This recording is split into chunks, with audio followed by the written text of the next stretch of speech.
Welcome to the Deep Dive, the place where we take the essential reading material, the articles, the notes, the deep cuts, and synthesize them into the knowledge you need fast. Today we are definitely doing a deep dive. We are. Today, we aren't just looking at a writer. We are diving deep into the existence of Wole Soyinka, a towering figure who is, truly a force of nature. Exactly. We're navigating the dramatic, the political, and the literary landscape that was really carved out by Akinwande Oluwole Babatunde Soyinka for, 7 decades now? At least. And his career has done more than just observe the tumultuous history of modern Nigeria and the African continent. He actively shaped it, often, from inside a prison cell or from forced exile. He's a novelist, a poet, and I think fundamentally a dramatist and an intellectual activist. His influence is it's impossible to overstate. And our stack of sources for this one, the chronologies, the critical theory, the notes on his most recent political confrontations, they all tell the exact same story. Which is why... That his personal struggle is the source material for his greatest art. They're one and the same. Right. So our mission here is to synthesize all this material and provide you, the learner, with a kind of fast-track understanding of why Soyinka is regarded as one of Africa's greatest writers. And, one of the world's most important dramatists. And that entire mission, really, it's captured in the Nobel Prize citation he received back in 1986. That famous citation, we're going to keep coming back to this, it described him as the one who, in a wide cultural perspective and with poetic overtones, passions the drama of existence. The drama of existence. That phrase, it's everything. It's the through line for this entire discussion. It is. So if you want those crucial aha moments, you have to connect the personal danger to the creative output. We need to show how his 22 months of solitary imprisonment, his multiple exiles, his near constant political opposition. How they weren't distractions from his work. No, not at all. They were, in fact, the essential fuel that created it. So let's unpack this epic existence. And to do that, we have to start at the foundation, right? We have to trace the roots of this radical literary titan. Okay, so Wole Soyinka was born Akinwande Oluwole Babatunde Soyinka on July 13th, 1934 in Ake, Abeokuta. This was, at the time, part of British Nigeria. And his origins are just so critical for understanding his later worldview. Absolutely. He was born into an educated Anglican Yoruba family, and that's a confluence of both traditional West African culture and, colonial influence right from the start. And what immediately strikes you about his background is the intellectual and activist lineage he inherited. His parents were, there were fixtures in their community. His father, Samuel Ayodele Soyinka. Esse, exactly. He was an Anglican minister and a headmaster, and Soyinka affectionately called him that in his memoirs. But it was his mother, Grace Soyinka, who he immortalized as the wild Christian. She really, I think, set the tone for his activism. She was a shopkeeper, yes, but also a fierce political activist in her own right. And crucially, she was connected to the immensely influential Ransom Kuti family. And that Ransom Kuti connection is essential context. We can't just skip past that. No. For anyone who's unfamiliar, you need to understand that this is a family synonymous with Nigerian activism. Grace Soyinka's extended family produced Funaleo Ransom Kuti, who was a foundational figure, Nigeria's first documented female political activist. And later her son, the legendary pioneer of Afrobeat music and political radical Fela Kuti. Fela Kuti, exactly. So when Soyinka starts criticizing the government and going to prison, you have to see that he isn't deviating from his family path. He's actively embodying this deep-seated tradition of Nigerian intellectual and political engagement. The man was born into dissent. He really was. And that intellectual seedbed started very early. He got his primary education at St. Peter's Primary School, where his own father was the headmaster. Right. Then he went to Abeokuta Grammar School, and then on to his university prep studies at Government College, Ibadan, from 1946 to 1951. And this preparatory education led him to University College, Ibadan, from 52 to 54. Here, he focused on English literature, Greek, and Western history. And this curriculum is key, the classics, right alongside modern literature. It's the source of his style, which always fuses Western theatrical tradition with deep Yoruba mythology. And we see him writing seriously right away. In July 1954, his short radio play, Kefi's Birthday Treat, was broadcast by the Federal Radio Corporation of Nigeria. But what's really fascinating to me is how early this commitment to structured organization and maybe even structured dissent started. right there in Ibadan. You're talking about his extracurricular life. Exactly. With a few classmates, including Olumuyiwa, he co-founded the National Association of Sea Dogs. Which was not just some college fraternity. No, this was the first confraternity in Nigeria. And while, these confraternities became controversial much later on, the Sea Dogs were initially established on principles of social justice, anti-corruption, and intellectual rigor.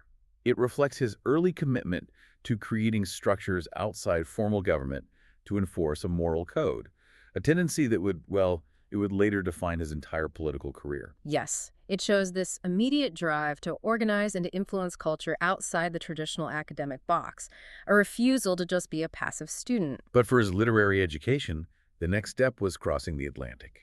He continued his studies in England, landing at the University of Leeds from 1954 to 1957. He graduated in 58, and his time at Leeds was just crucial for honing his satirical voice. This is where he edited the university's satirical magazine, The Eagle. And that gave him a platform. He wrote a regular column on academic life, and he often directly criticized his peers. This early tendency towards satire and fearless critique, sharpened in the cold environment of a British university. That became his most potent weapon when he returned home. Absolutely. And he was building his reputation. He was publishing short stories, recording pieces for the BBC lecture series. He even won the annual oratory competition in 1957. So this early exposure to the mechanics of broadcasting, of theatrical performance, it was preparing him for the global stage. And after Leeds, his focus shifted to London, which was, the epicenter of European theater. He took up work as a play reader for the very prestigious Royal Court Theatre. That connection was foundational. It really was. The Royal Court staged his one-act play, The Invention, in 1957, and that was his first work to achieve that level of professional recognition.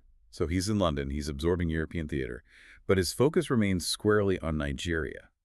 While he's there, he writes The Swamp Dwellers in 58 and The Lion and the Jewel in 59. And these plays, when they were performed back home, they immediately struck a chord, because they were engaging with a central post-colonial conflict, this struggle between, uncritically adopting modernization and the vital importance of preserving traditional culture. Yeah. The Lion and the Jewel, which is a comedy, is a perfect example of this.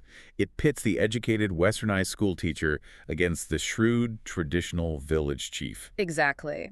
And this brings us to 1959. He had secured a Rockefeller Research Fellowship to study African theater, which gave him funds to buy a Land Rover. And he drove all across Nigeria as a researcher, compiling information on traditional dramatic forms for the University College Ibadan. He just plunged directly into the political and cultural currents of the soon-to-be independent nation. He was co-editing the influential literary journal Black Orpheus. He premiered The Trials of Brother Jero in 1960. He had established himself. Intellectually and literarily. Now, the stage was set for the political firestorm that would define the rest of his life.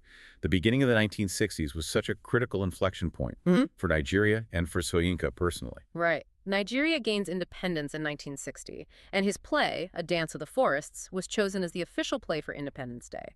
It premiered in Lagos on October 1st, 1960. A massive public platform.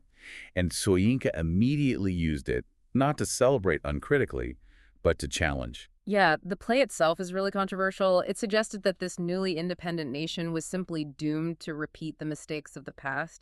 He didn't offer euphoria, he offered a warning. And he used this new elevated status right away to challenge the prevailing intellectual trends in Africa. Oh yes. In a famous 1960 essay, he launched a frontal attack on Leopold Senghor's negritude movement. And we should probably pause here and explain what negritude was for you, the listener. Good idea. Negritude was a powerful, influential literary and political movement. It was spearheaded by intellectuals like Senghor, and it celebrated traditional Black African culture, values, and identity as a unified, positive force, often in direct contrast to, say, European rationalists. It was rooted in romanticizing the African past. And Soyinka rejected it completely. His critique was famously sharp. He dismissed negritude as a nostalgic and indiscriminate glorification of Black Africans' past that ignores the potential benefits of modernization. He was demanding a critical, forward-looking realism in African literature. He argued that just celebrating the past was, well, intellectual laziness. And this intellectual critique very quickly morphed into direct physical confrontation with the state. He took up an academic post at Obafemi Awolowo University in Ife, but he spent his time openly and fiercely condemning government censorship and corruption. Which brings us to the moment that transformed him into a living legend of dissent, the audacious 1965 radio station incident. This is the ultimate example of Soyinka fashioning the drama of existence. He was charged with holding up a radio station at gunpoint. The sheer theater of the action is just stunning. He wasn't robbing the station, he was engaging in political sabotage. Right. He allegedly held up the transmission room, swapped the recorded victory speech of the premier of the Western region, who was accused of electoral malpractice, with his own tape accusing the government of fraud. It was a direct, dangerous act of political theater. He was arrested, imprisoned, naturally.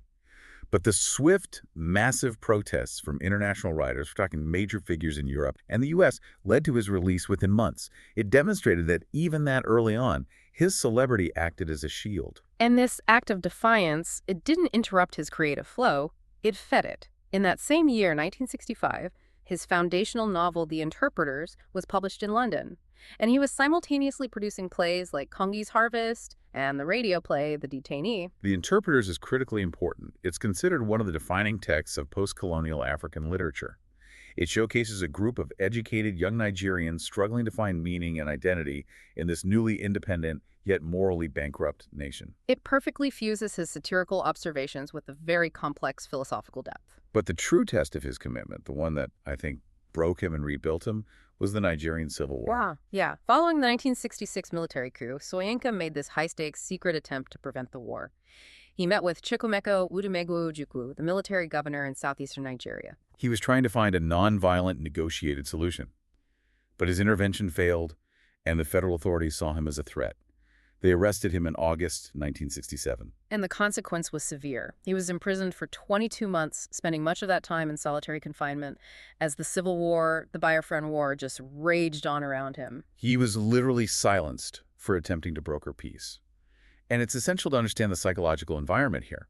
Solitary confinement is designed to break the individual. But for Soyinka, it forced him deeper into his own mind and his own mythos. He wrote extensively poems and notes criticizing the government, often on toilet paper or scraps of whatever he could find. And this confinement led directly to some of his most profound work, notably Idanre and other poems. The poems were inspired by a visit he'd made to the sanctuary of the Yoruba deity Ogun. So we have to connect this. Why Ogun? Because Ogun is Soyinka's companion deity. He's the Yoruba god of iron, war, creativity, and destruction. He's the patron of artisans, metalworkers, hunters. He's a contradictory, difficult deity. He embodies the paradox of progress. Exactly. You need iron for creation tools, technology, but you also need it for destruction weapons, war. So that's the key. Soyinka, the modernist who rejected the nostalgic glorification of the past, needed a deity that understood the violence, the creative impulse, and the inherent contradictions of progress. Ogun perfectly embodies Soyinka's own struggle. And that intense period of solitary reflection also saw him complete a massive literary translation project. Dio Fagunwa's fantastical novel, The Forest of a Thousand Demons, a hunter's saga from Yoruba into English. This dual output, raw political critique on one hand and deep immersion in traditional myth on the other, it just shows the fusion of his cultural perspective. And of course, the imprisonment eventually resulted in his most searing political document, the prison memoir, The Man Died, which was published in 1972. It is a raw, uncompromising account of state tyranny. Critics noted that the experience fundamentally changed his prose style. The writing was stripped bare, violent, and just utterly lacking in the playful satire you often found in his earlier comedies. It was documentation forged by suffering. It demonstrated the artist's ultimate power to articulate suffering against the forces that are trying to erase him. He was finally released in October 1969. The war ended shortly after. But the experience had fundamentally altered his relationship with the Nigerian state. He initially sought solitude in France, staying at a friend's farm. He wrote The Bacchae of Euripides, a powerful reworking of the Pentheus myth, which again deals with the violence and duality of divine and political power. And he published poems from prison. He did. He briefly returned to the University of Ibadan, but by April 1971, he was concerned about the continued political instability. He resigned, and that marked the beginning of years of voluntary exile. He used his academic freedom to pursue his art globally, He even took on an acting role. Yes, in 1971, he was in Paris taking the lead role of Patrice Lumumba, the murdered first prime minister of the Republic of the Congo, in a production called Murderous Angels. It's remarkable how seamlessly he moved between the academic tower, the writer's desk, and the political stage. The 1970s marked a phase of intense, complex synthesis. He published his second novel, Season of Anime, in '72, and served as a visiting fellow at Churchill College, Cambridge, from 1973 to '74. And this academic sanctuary in England was the birthplace of one of his most critically important plays, Death and the King's Horseman. This is a tragedy rooted in a historical incident from the colonial era, examining profound themes of duty, colonialism, spiritual obligation. He returned to Nigeria in 1975 after a political turnover. He resumed his role as professor of comparative literature at Obafemi Awolowo University. His platform expanded as he became editor of Transition magazine. And he used it to launch fierce critiques against military regimes and those he called the Negrophiles, those who still clung to that uncritical, nostalgic romanticism he had already ejected. And this intellectual synthesis led to his 1976 work, Myth, Literature, and the African World, a definitive work of criticism where he explores the genesis of African theater, rooted in Yoruba cosmology, comparing it against European cultural frameworks. He was defining the very field he worked in. And he didn't just write serious tragedy and theory, he brought that satirical firebrand attitude to European classics. In 1977, his Nigerian adaptation of Bertolt Brecht's The Threepenny Opera, titled Opera Wanyasi, was staged in Ibadan. It showed his ability to indigenize these complex European works. So by the mid-1980s, through his plays, novels, memoirs, academic critiques, Soyinka had cemented his status as a major global literary force, constantly pushing the boundaries between art and outright political intervention, paving the way for the highest possible recognition. The moment that formalized Wole Soyinka's global status was October 1986. He became the first African laureate of the Nobel Prize in Literature. But this wasn't just a literary prize, it was a huge political statement. It absolutely was. The award was revolutionary. I remember a critic, Reed Wade Dassenbrock, noted at the time that it was controversial but thoroughly deserved. It marked the first time the prize went to an African writer, or really any writer from the new literatures emerging from former colonies. It instantly validated the entire field of post-colonial African letters. It did. And Soyinka, true to form, didn't allow the Nobel platform to be a quiet, dignified affair. He used his acceptance speech, "This past must address its present," as a direct, powerful vehicle for political protest. This speech was an unambiguous, outspoken criticism of apartheid and the brutal system of racial segregation in South Africa. And he dedicated the entire address to Nelson Mandela, who was still imprisoned at the time. This wasn't just an acceptance speech, it was a rallying cry that positioned him as a global advocate against tyranny. It linked the anti-colonial struggle in Nigeria directly to the anti-apartheid struggle in South Africa. And this act solidified his status as a global intellectual and propelled him into the next phase of his life. Constant movement and teaching across the world's most prestigious universities. His academic base, even after the Nobel, remained in Nigeria. He was professor of comparative literature at Obafemi Awolowo University until 1999. But the global offers were, irresistible. We can trace his teaching career all across the globe. Golden Smith, professor for African Studies and Theater Arts at Cornell from '88 to '91. He taught at Cambridge, Oxford, Harvard, Yale. Later, he was appointed Robert W. Woodruff Professor of the Arts at Emory University in 1996. And this pattern of constant movement served a critical purpose. Voluntary exile became his safe base. It allowed him to keep criticizing the increasingly oppressive Nigerian state from a distance without immediately facing imprisonment again. And the need for that safe distance became brutally apparent in the 1990s. The cycle of engagement and confrontation began all over again, leading to his second major period of exile. Yes. In November 1994, he was forced to flee Nigeria after criticizing the government of General Sani Abacha. And the anecdote of his escape is vintage Soyinka. It is. He fled on a motorcycle. He crossed the border with Benin before heading to the U.S. It sounds like something out of one of his own political thrillers. But the danger was real. Extremely real. In 1997, the Abacha government responded to his international criticisms by charging him with treason. A Nobel laureate, charged with treason by a military dictator. It perfectly frames the stakes of his life's work. And while in renewed exile, he maintained his focus on supporting other persecuted writers. From 1997 to 2000, he served as the second president of the International Parliament of Writers, the IPW, which was dedicated to aiding writers victimized by persecution globally. His creative fire did not abate during this time. His political satire, King Babu, a direct critique of African dictatorship, premiered in Lagos in 2001. And his 2006 memoir, You Must Set Forth at Dawn, detailed his experiences during the Abacha era.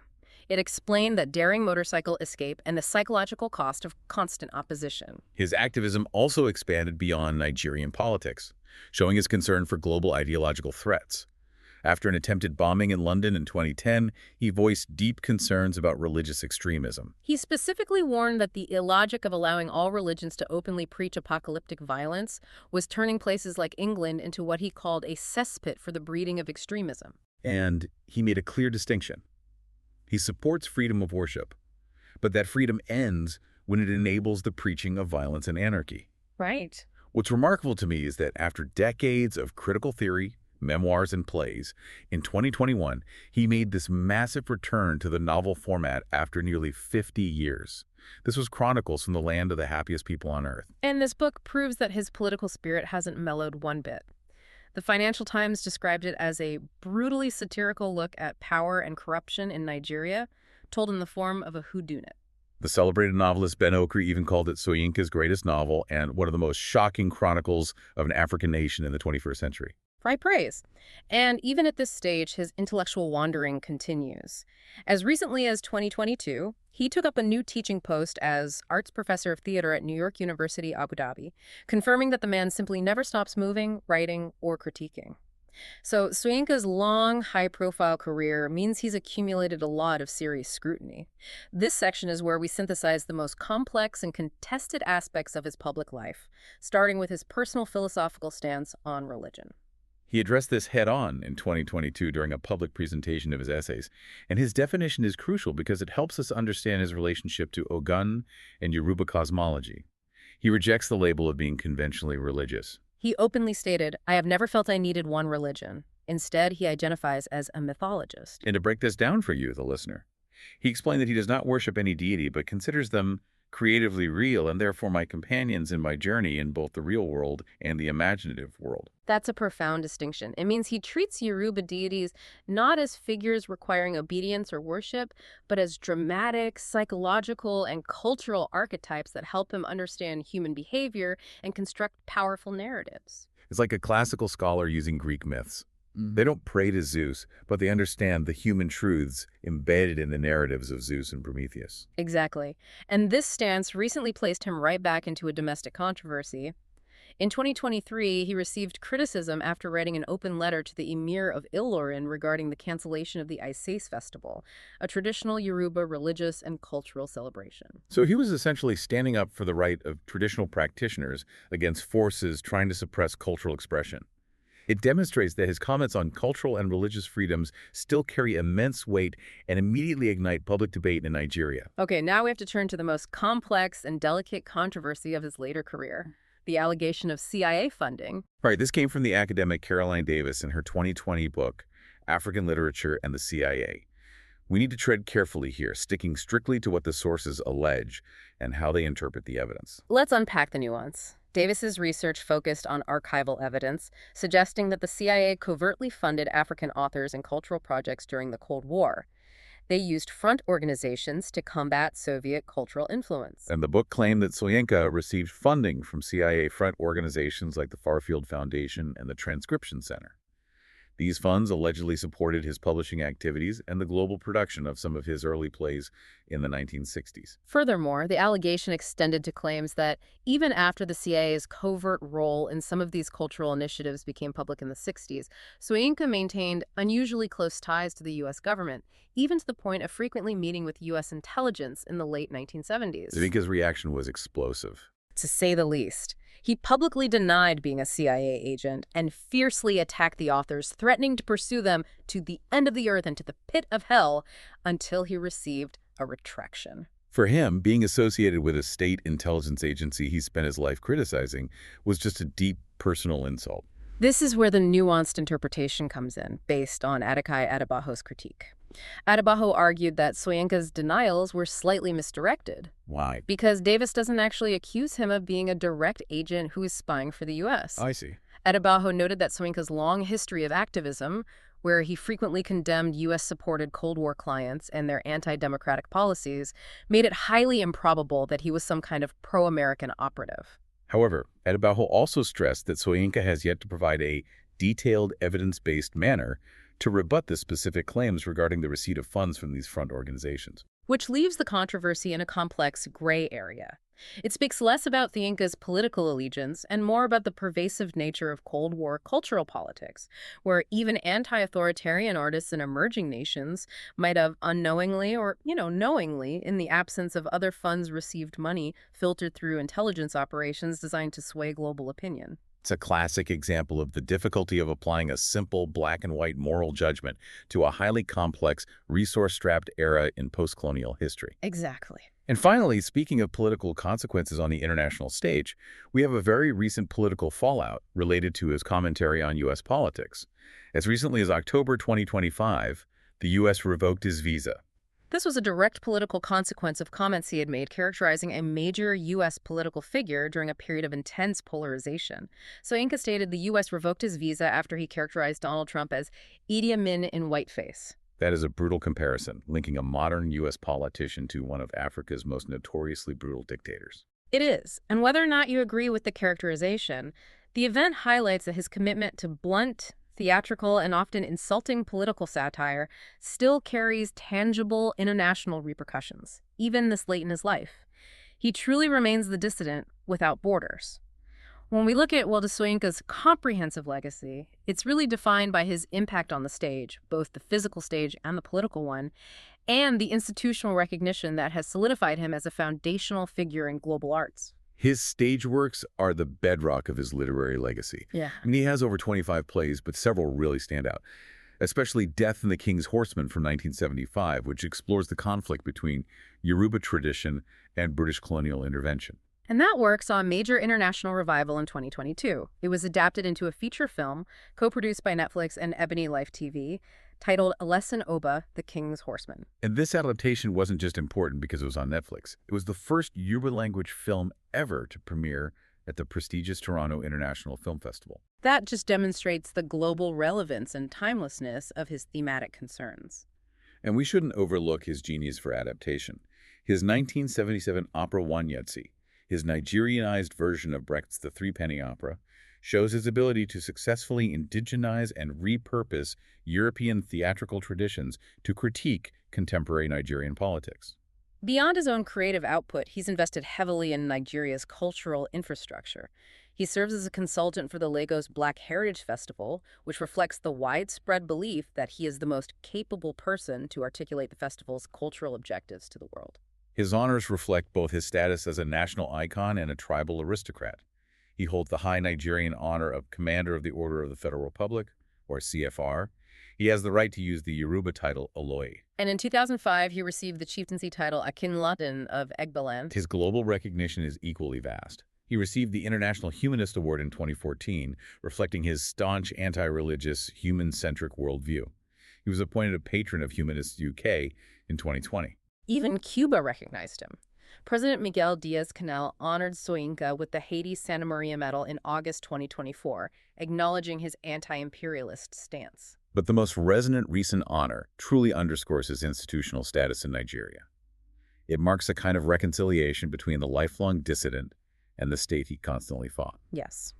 On October 1st, 2025, marking Nigeria's 65th Independence Day anniversary, President Bola Ahmed Tinubu renamed the National Theater as the Wole Soyinka Center for Culture and Creative Arts. This action, following a similar name change during his 90th birthday in July 2024, is the ultimate acknowledgement. It enshrines the former treason suspect as the nation's foundational cultural figure. An entity larger than the political regimes he opposed. And even his academic roots are now formally celebrated. In 2018, the University of Ibadan, his alma mater, renamed its arts theater the Wole Soyinka Theater. His legacy isn't static, it's an ongoing conversation. And that's perhaps the greatest tribute to a man who defined himself by movement and dialogue.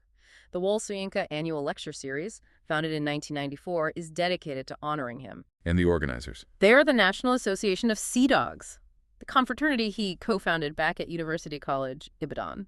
That brings his life full circle. The structure he created as a student is still active today, honoring him. And there's more.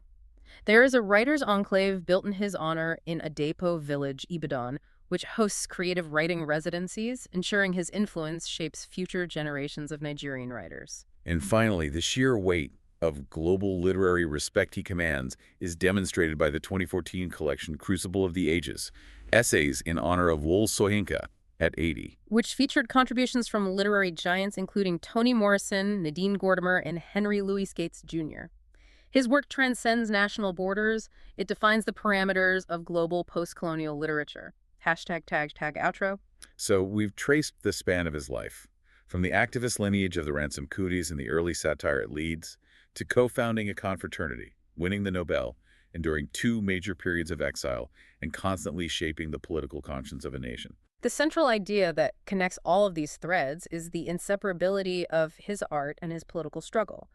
The literary life is the political life. Yes. The 22 months in solitary confinement informed the raw, brutal prose style of The Man Died, and the decades spent fighting corruption fueled the savagely satirical novel Chronicles from the Land of the Happiest People on Earth.